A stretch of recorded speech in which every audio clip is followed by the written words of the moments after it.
So he studied first the Quran. You go through the Quran and you read it by heart.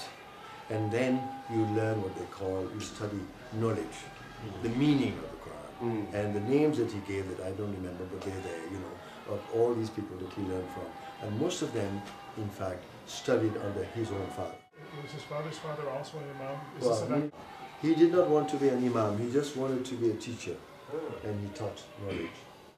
He studied from his father in Waro, the north of here, and then from the great founder of the Tijani sect, Sirin Alhaji Malik Sy. That's a big name. Yes. Alhaji Malik Sy.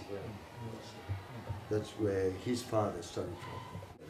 He started teaching when he was 16. And he was born in 1926 and never stopped.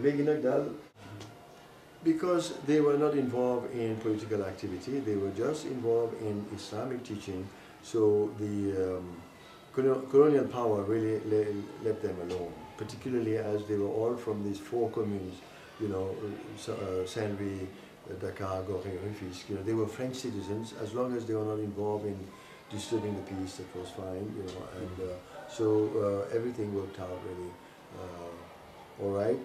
There was a time in 1958 that because of the possibility of diseases when you have so many kids together, he had to have health permits and had to have some kind of health control, yeah, so that he can really continue his schools.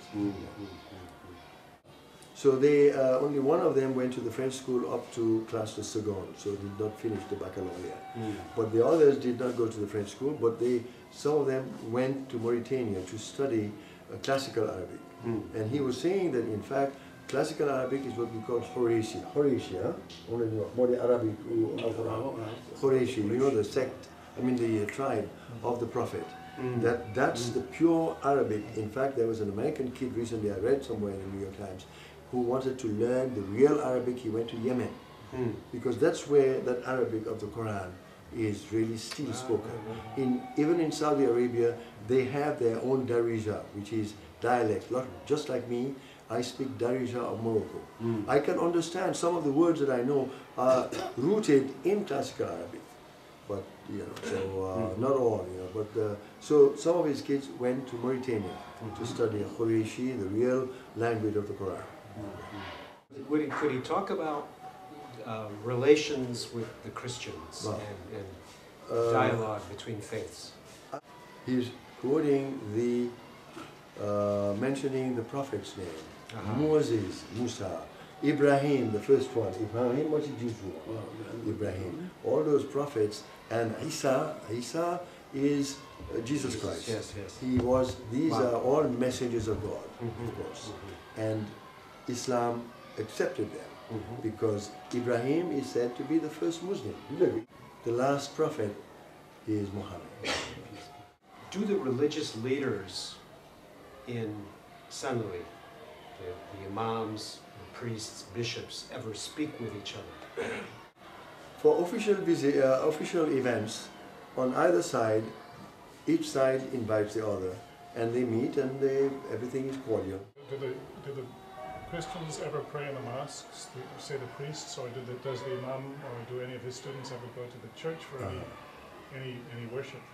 When the cardinal came recently for some event, they were invited and he sent a representative.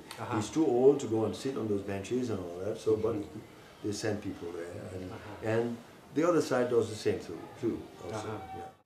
What are the particular challenges he sees in Islam here in Saint Louis just now?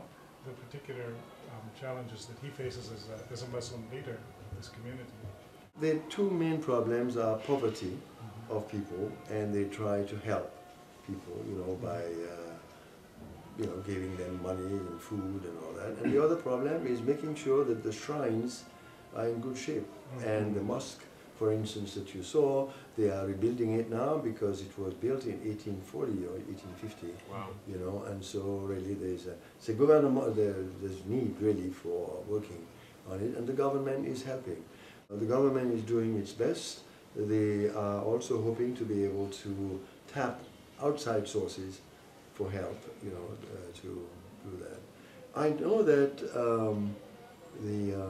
this mosque is classified by UNESCO as a historic site, so that really they have limitations on what they can do. So they will respect these guidelines from UNESCO not to transform the monument too much, you know, to repair it, but to keep its historic character. Okay. What would the Imam want Americans to know about Islam in Senegal? Islam, the meaning of Islam for him is peace, so that there's only one Islam, and Senegal is part of that.